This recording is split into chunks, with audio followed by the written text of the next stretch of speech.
crossing my fingers that this comes out better than last night. Guys, what is going on? Happy Sunday to all of you. Oh, shoot. I just realized one thing. I forgot to put one light on right here. Excellent. There we go. Alright, now I'm all set. Had to, get the fuzziness away from around me. So, we're good. Guys, what is going on? This is the Club of the Man 1993, and we are here live for take 2 of my SmackDown live review from this past Friday night's episode of SmackDown, the January 22nd, 2021 edition of SmackDown that took place once again at the, WWE ThunderDome at Tropicana Field in St. Petersburg, Florida. Again, I apologize. I don't know what happened late last night when I tried to do this stream. I don't know why. Again, my internet was working fine, even when I was watching more episodes of NXT UK afterwards, and everything else I was doing, my internet was fine. So as far as to why last night's broadcasts, pooped out, I am not sure, so I do apologize for that, but especially when I went, because it pooped out right as I was doing the ending, and then when I went back and watched, I'm like, this is crap. So my internet connection should be fine now. So as of now, it's just staying green on the bottom. So we'll roll and see where it goes. Hoping this is a much better stream. And of course, I have another Harry Potter Let's Play up exporting right now. And then tonight, I think after I'll do a second Harry Potter one, get that video going up also. And then I'm considering also maybe tonight and tomorrow recording and doing my Royal Rumble 2020 recap videos I do for that retro series. So get those out of the way quickly, because if not, then I'm going to be loaded this week. But let's roll into this episode of SmackDown. Again, another good show by the Blue Brand. The Blue Brand is doing some excellent job right now, telling some stories, getting some fresh talent, some valuable TV time, such as Big E and Apollo Crews, Sami Zayn. I'm so mad at Sami Zayn right now. We'll talk about that when we get to that. But Roman Reigns, Kevin Owens, excellent stuff going on right there. And a couple other stuff that was pretty good on the show. One thing I was about a couple little nitpicks. Not as good of a show as last week, but still another pretty good show by SmackDown. Again, SmackDown right now is the only watchable show right now. Well, Raw is the only unwatchable show right now to me. AEW is doing good. NXT, again, not the same as it was, but it's still not horrible. It's just not on the same level of quality as it once was. SmackDown, doing some excellent things. And I'm glad that, even though there's still some, little things I don't like about SmackDown, there's still a lot more things besides the Roman Reigns storylines that are doing pretty good right now. So I look forward to talking about this episode, and we'll see where it goes. Nobody in the live chat, but like I said, I'm crossing my fingers. Hopefully this stream does not crap out like last night. So let's talk about it and roll into the show and see what we got. So we opened up with first of a recap of what happened at the end of last week's episode of SmackDown, where Adam Pearce turned the tables on Roman Reigns. So obviously, Roman Reigns is insulted that you turned the tables on your tribal chief. So out comes Roman Reigns with Paul Heyman. He says we're not going to see Kevin Owens tonight because he said so. He moves on to the idea of card is subject to change. Why am I getting this Flash Player alert here? Get out of my face. Anyways, card is subject to change, saying that doesn't apply to him. It's only for losers. He claims that it only took a pandemic to keep him out of the ring, and he doesn't want anybody to ever say that he missed an opportunity. But what about a guy like Adam Pearce? My back hurts. My shoulder hurts. Mocking all that. Saying maybe his shoulder would hurt too much or his back from carrying this damn company for years now. I'm like, yeah, definitely. You think you did, but unfortunately you didn't have the machine behind you, Roman. But he's now saying, I carried my back on this company for years, and I didn't complain once. I mean, the only time Roman missed besides, during the pandemic was when he had that hernia operation. Well, and his leukemia, of course. But, all the stuff that he went through just to carry this company, as he claims he did. But what if he can't make it to the Rumble on Sunday? Then out comes Adam Pearce, who says he's had enough.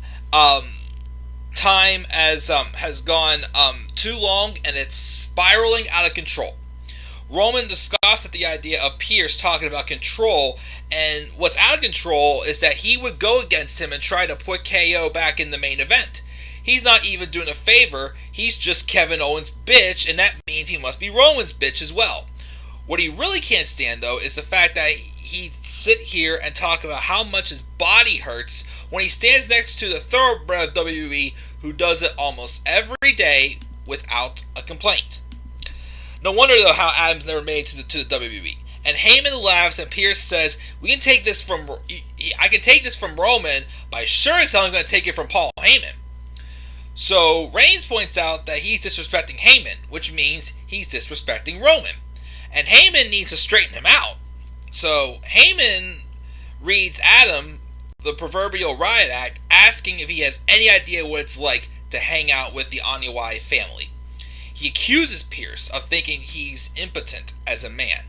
But Heyman says, I'm from New York, and I'll whoop your ass for disrespecting the tribal chief. Will you so, Mr. Heyman? He might not be a lawyer, but he goes to a synagogue full of them, and he knows a contract is legal and binding. So tonight's main event should be Adam Pearce versus Paul Heyman. What? Paul Heyman wants to step up to the plate and throw fists? Cock that fist, man! At Adam Pearce, Deluxe man, I'm sorry, Alex, I just stole a line from just Alex when he used to rant about Roman going, cock that fist, man! As he used to always say. But Paul Heyman's ready to cock that fist, man, and just lay a Superman punch right into Adam Pearce's jaw. And Adam Pearce accepts. So we're like, okay, what's really going to happen here with this? So, interesting way to start off the show. So, we will now roll in and see what happens later on. So, the main event was hyped up as Adam Pearce versus Paul Heyman.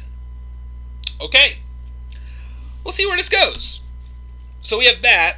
But before we can continue on, out comes Sami Zayn with his camera crew and a sign complaining about conspiracy issues once again. And he handcuffs himself to the barricade to protest. So, what he does, we'll get to that. And oh boy, did Sami Zayn get the heat from me. Oh my goodness, Sami. Sami Zayn, to me, ruined one of the things I was most looking forward to. But it was good heel heat. But then again, why would you get heat for, me thinking that he stopped the heel turn from happening? But we'll get to that in a bit. Probably my least favorite part of the show was Asuka and Charlotte Flair versus the Riot Squad for the tag titles. Again, I say I just don't care about this team with Asuka and Charlotte because it makes no sense. Riot Squad hung in there, but then Billie Kay costed them the match again, and the women's tag champions retain. And then we had the Riot Squad backstage recovering from their loss, and Billie Kay apologizes, but then Ruby Riott gets on her for costing them a shot at the tag titles. But then Billie says all great teams have to overcome obstacles, and she has some good news. She spoke to Sonya Deville and got the Riot Squad spots in the Rumble. And she's happy to start practicing with them, but Ruby's like, no.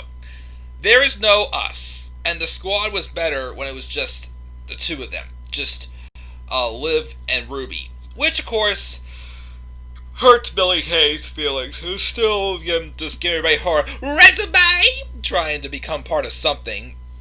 As I still don't get to this day again why they split up the Iconics to support them in new tag teams.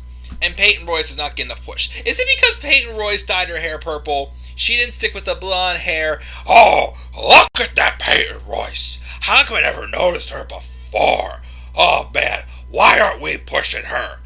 Then she's with Purple Helmet there. Who the hell's this Peyton Royce? Why are we pushing her? Put her in a tag team with, my drooling Lacey Evans. Oh boy. Hey Rick, go out there and have some fun with Lacey Evans and help me just have fun. Really have fun. The fun that I would love to have with Lacey Evans, because she's got her blonde hair, her blue eyes, and the big puppies sticking out. Yeah, okay. I'm gonna move on now from that. That was just, I don't know. Anyways, so we have that. But then we have Daniel Bryan come out in street clothes. Yes, yes, yes!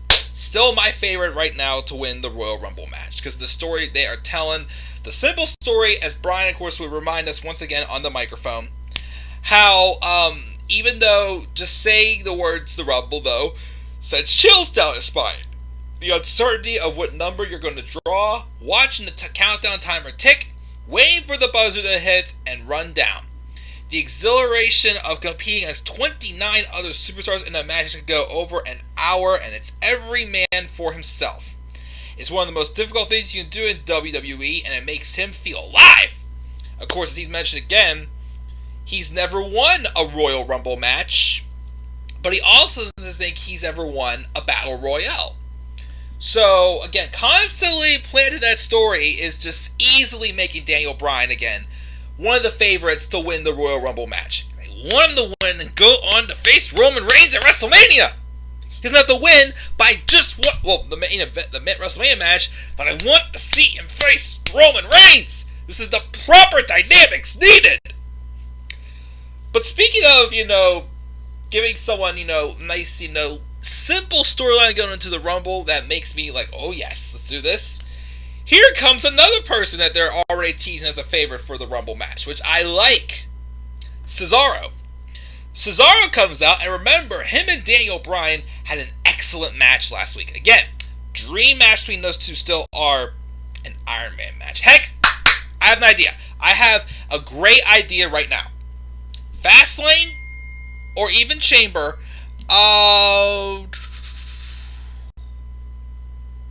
Fastlane or Chamber, one of the two, do that 60-minute Iron Man match. The 60-minute Iron Man match with Daniel Bryan and Cesaro. That is just I still want to see that. That's even though we've seen them have matches, that's a dream stipulation for those two again. Daniel Bryan and Cesaro in an Iron Man match. Just saying, it could be a nice way to give both of them a rub and give Bryan some more momentum going into his match at Mania if he does win the Rumble, which he still might pick to win the Rumble. But the fact that they're still, even though, once again, it's probably because Cesaro's contract's running up, and I don't want to be that guy, but every time, a superstar's contract's about to run up, WWE just kisses up to them and gives them a push just so they choose to re-sign. And as soon as they're in the clear, it's right back to just treating them like crap again. Just ask Jeff Hardy. But anyways, so Cesaro comes out, and he says he thought he beat some sense into Bryan last week, but he is talking about winning the Rumble again. Bryan takes off his jacket and offers him a match. Cesaro's like, I don't want to do the same thing every single week. Neither do we, Cesaro, of course. And since he beat Bryan last week and Bryan isn't dressed, he wants to offer an open challenge to anyone in the locker room, cleared for the Rumble and ready to face him. And out comes Dolph Ziggler, who says he's been in the second most Rumble matches ever and his stamina is unmatched. And no one besides his fellow Dirty Dog, Robert Roode, can go toe-to-toe with him except Cesaro. He says, Bryan, I'm sorry, but it's not 2014 anymore. Yeah, unfortunately, it is not. Because Dolph Ziggler, of course, again, was hot as hell in 2014, but now his momentum, we all know what that is. And he's going to WrestleMania and getting paid. But consider that challenge, Cesaro. Accepted, brother. Cesaro and Ziggler have a brief match, as Bryan said on commentary, and Cesaro won clean. So, again, the fact that you had Cesaro be one of the guys jobbing out to Brock Lesnar last year in the Men's Royal Rumble, now this year you have him being teased as a favorite. For now, of course, it interests me. I like it. We'll see. Heck, I'll say it this way.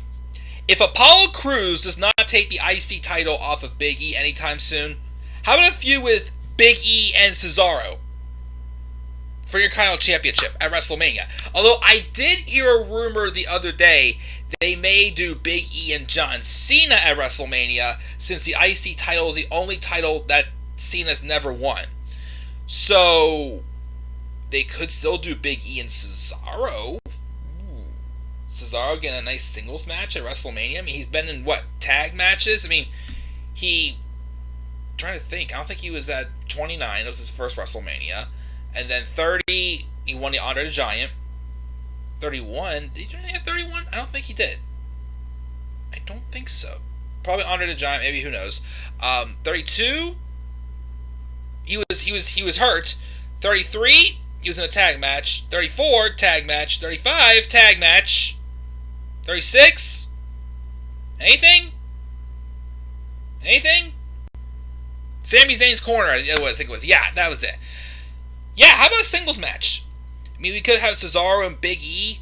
Some people said maybe do Nakamura and Cesaro, maybe. Possibly. Who knows?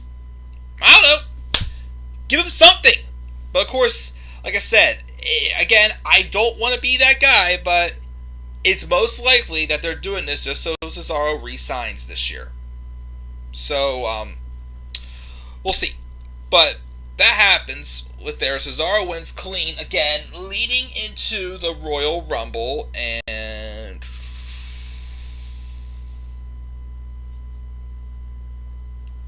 one second.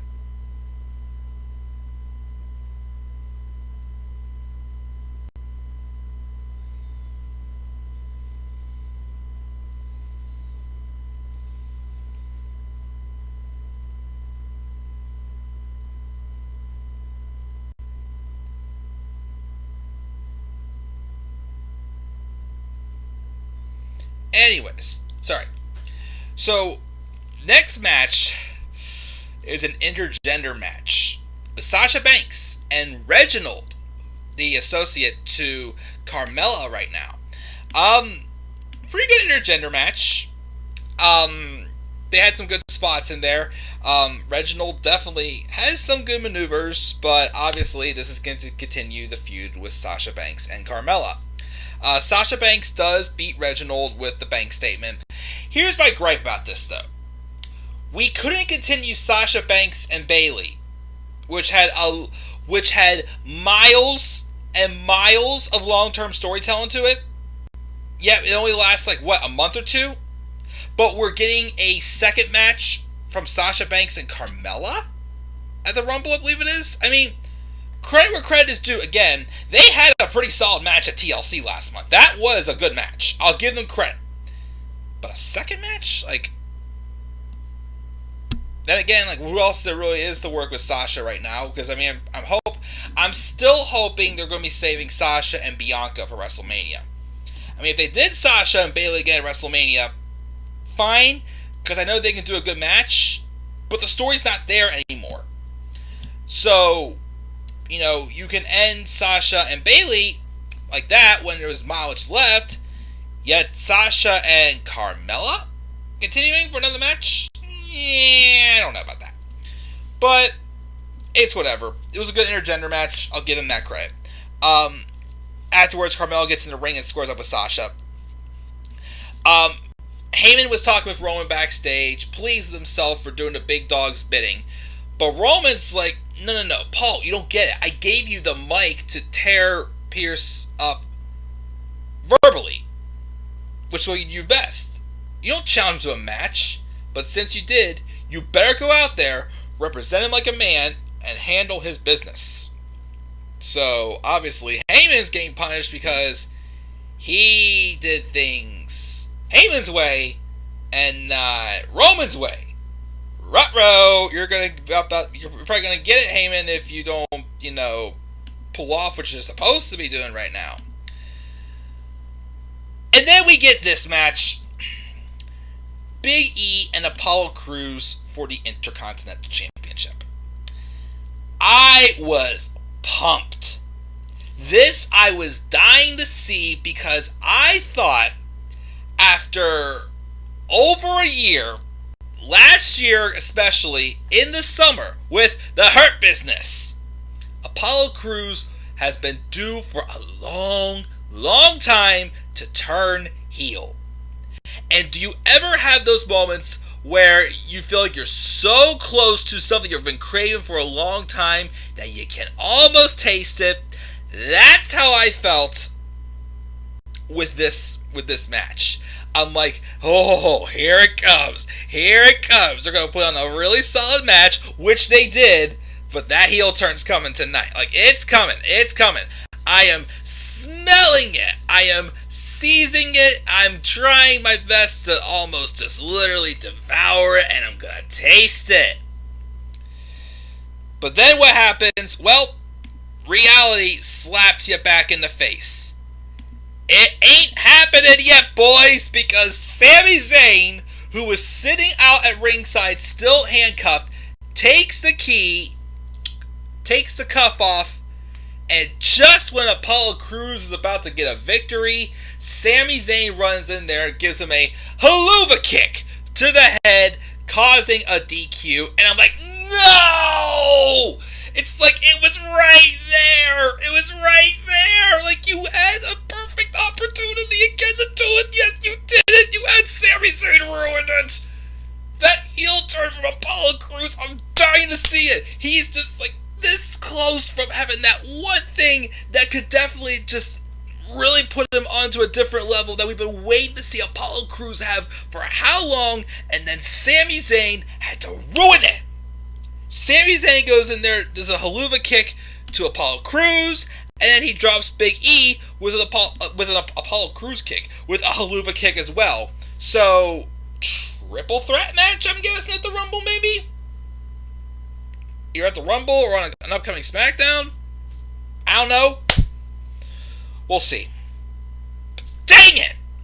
This still, because after you had Apollo Crews sitting with Roman Reigns. You had the perfect story again. You're gonna freaking...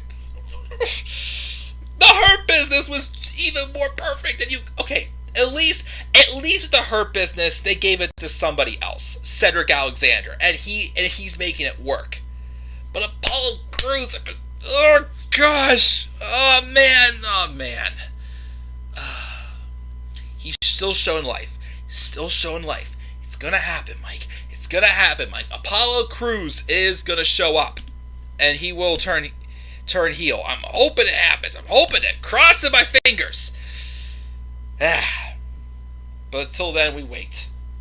And just like that, we'll wait again. So, Sami Zayn causes a DQ. Probably a triple threat match with Apollo Crews, Sami Zayn, and Big E for the IC title. Maybe at the Rumble. Who knows? Anyways, we then have a promo with Kevin Owens from his car. He showed up for work, only to find out he wasn't allowed in the building because Roman Reigns pulled some strings.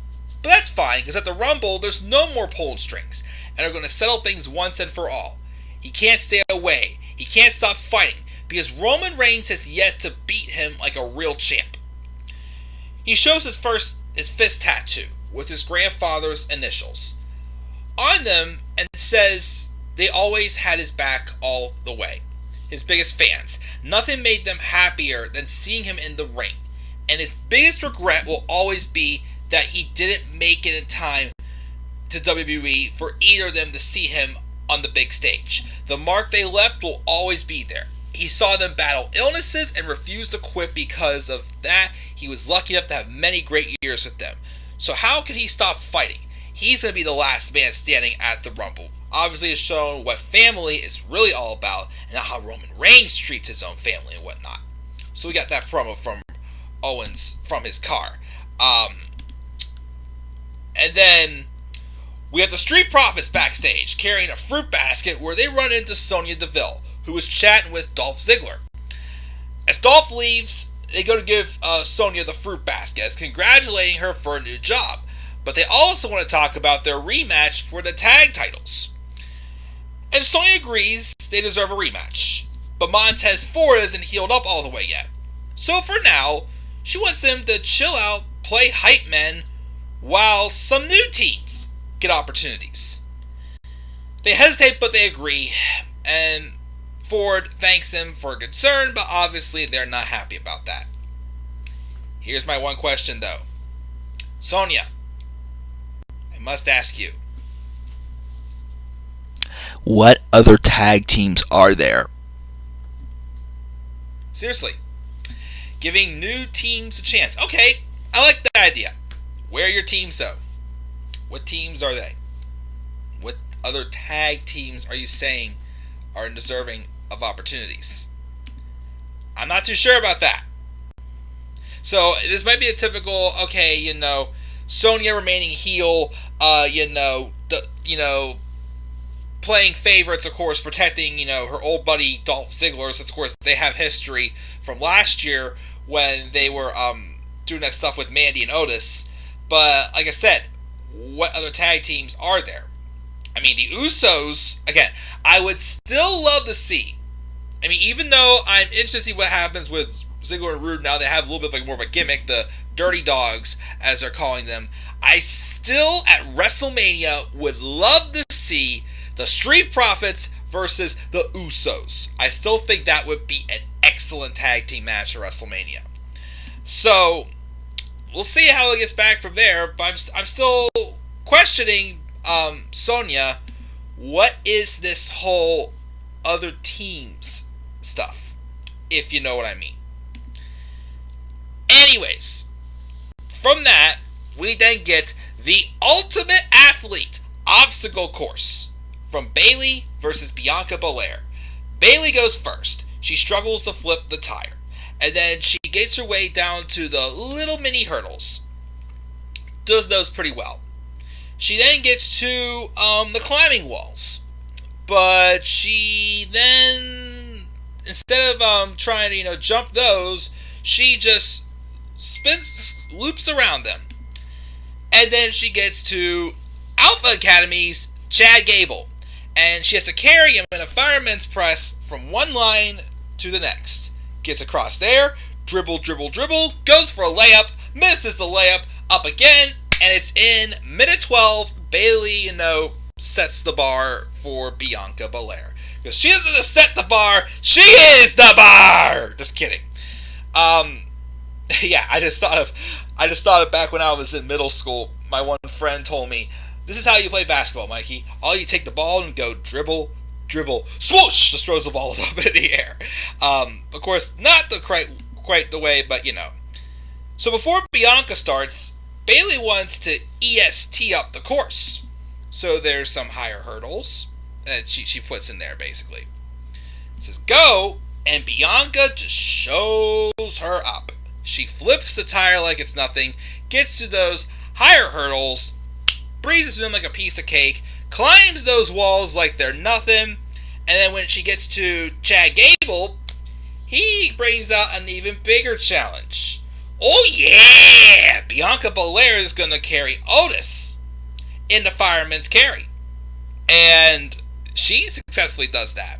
So obviously at this point, Bianca's already blown Bayley away. And Bayley's like, oh gosh.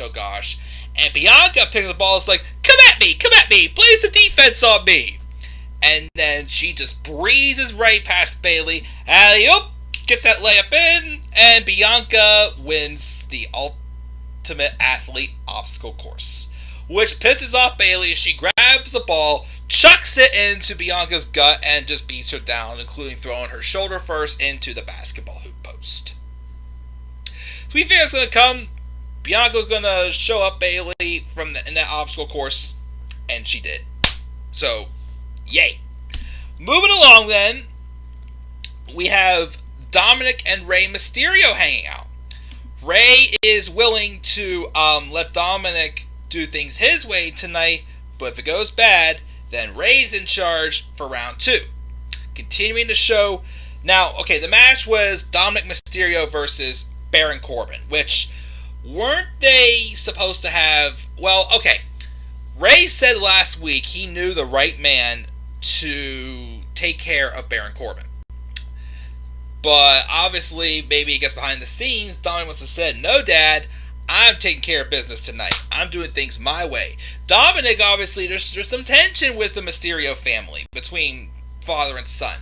Dominic, again, wants to, not live in his father's shadow, and he wants to be able to be his own entity. But, of course, again, they're starting to tease that tension for that possible WrestleMania match between father and son. Ooh, sounds good. But Corbin does beat Mysterio, which I'm fine with. That's weird me saying I'm fine with Baron Corbin getting a victory because, it actually makes sense. Like, the past 2 weeks, the decision they made of having Baron Corbin against the Mysterios has worked. But don't get your hopes up. I'm not becoming the Baron Corbin fan I once was from, 4 years ago at this point? 4 years ago? Yeah, 2017, when I was super high on them, and then they destroyed them. Anyways, so we had that match. And then we get to the main event. Paul Heyman heads out to have his match with Adam Pearce. And as Heyman comes out, he slips on the steps and he falls. He starts limping. He's like, no, I can do this. I can handle this. He goes up. He slips again and falls again. So then, as he's fallen twice, he looks up, looks at Adam Pearce, and he turns the tables on Pearce and he goes, card is subject to change.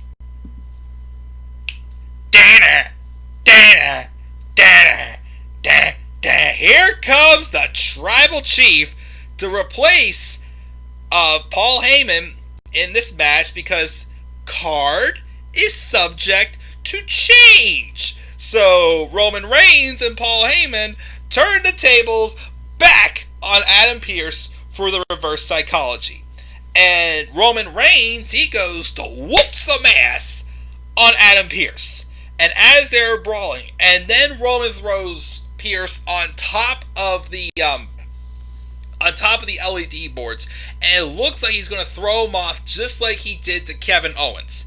But then out of the blue, here came Kevin Owens running in, and him and Roman brawled throughout the arena. They get back in the ring, where it looked like we were going to get Roman Reigns just knocking Owens back down again. But then Reigns cocks that fist, goes for a Superman punch. Bam! Owens nails him right in the gut. Stunner. Gets Roman down. He continues to brawl with them. They continue to brawl outside the ring. Referees are breaking them up. Reigns obviously has been stunned and just is thrown off guard. But then Owens breaks free, hits a second stunner on Roman. Picks him up, power bombs him through the announce table. He even goes to grab steel steps to even just brutalize him more, but it brings out this aggressive, crazy side of Kevin Owens, as again, Roman is not going to keep this man down. And Owens even tells Reigns, you're lucky you got people stopping me, because nobody's stopping me when it comes to next Sunday.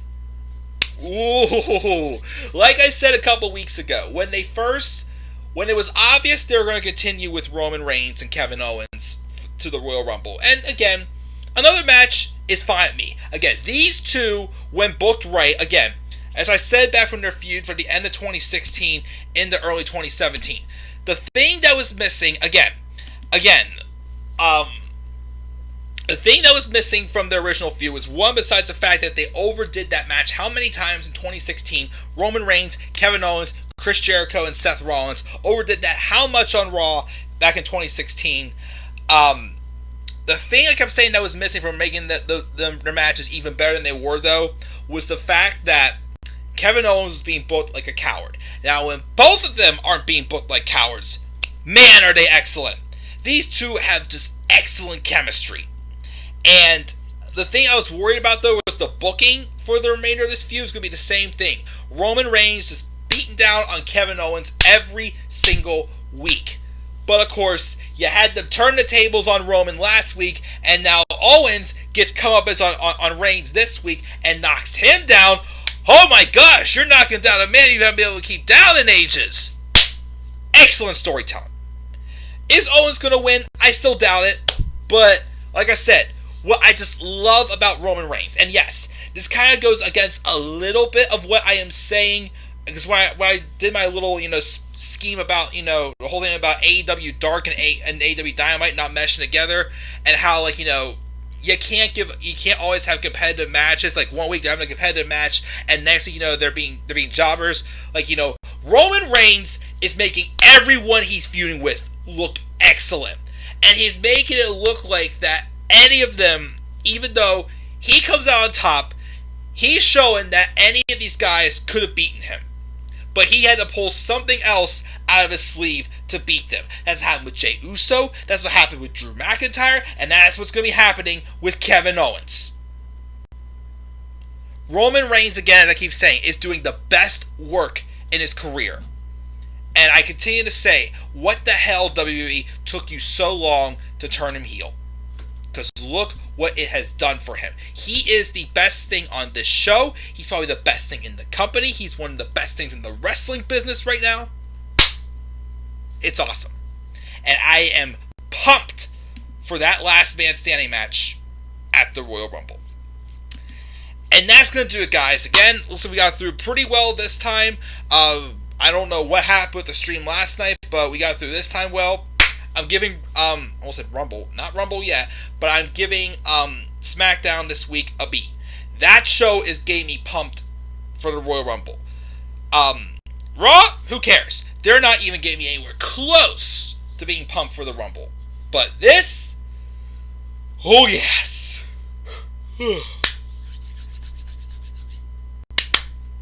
Cannot wait. Cannot wait for some of the stuff that's coming from the SmackDown side. And we'll see how it goes leading into the Rumble. And with that, guys, that's going to do it. Again, I want to give SmackDown this week a B. Not quite as good as last week's show. So little nitpicks, but I'm still giving it a B. Excellent show. Can't wait to see how they wrap it up going to the Rumble. And live chat, what we got here? We got JR. You know that Angelo Dawkins gave a basket of Salamella, caught a basket of style like it was out of date or whatever. Okay? What's up, Tyler? He was watching SpongeBob, and we both missed the Lone Wolf with Baron Corbin. Oh, we do. And also, I must ask also, what happened with the Knights of the Lone Wolf? Steve Cutler and Wesley Blake? What happened with them being the Knights of the Lone Wolf? But that stable sucked. They looked like goons, looked like losers. It just didn't work. But, oh well. But that's going to do it, guys. That's my review of SmackDown. Okay, so plans for the rest of the weekend. I have a Harry Potter lesson I'm going to upload. I'm going to work on one more part, and then I think after that, tonight I will start doing both of the 2020 Royal Rumble recap and reviews to add on to those, to my retro review series for the Royal Rumble matches. I'll do those tonight. And then this week, just typical reviews. I'm not doing any more of my special streams until I get the graphics all done for the remaining ones I want to do for the best of 2020. But those will still come. It's just they're going to have to work into February. Again, I'm sorry. Again, like last week, I just had a rough week. And then with Wednesday night was, Wednesday was just a very bad night for me. I just really got upset about a few things, but, I've cooled off, cooler heads, but I'm going to, definitely get that stuff taken care of in the upcoming weeks. Even though I'm not too pumped about it, I'm also going to do my NXT TakeOver 33 card prediction sometime this week also. I'll try to do it as well, and we'll roll from there, and maybe some other random stuff here and there as well. We'll have to wait and see. But that's going to do it, guys. Again, gave SmackDown a B, another good show this week. What are your thoughts on SmackDown from this week? Leave your thoughts down in the comment section below. And be sure as always to slap a like on the video, subscribe or comment to my channel, and follow me on Twitter at TheManAirBoy93. Until then, guys, I'm checking out. Have a good rest of your night. I will see you all later. Peace out, everybody.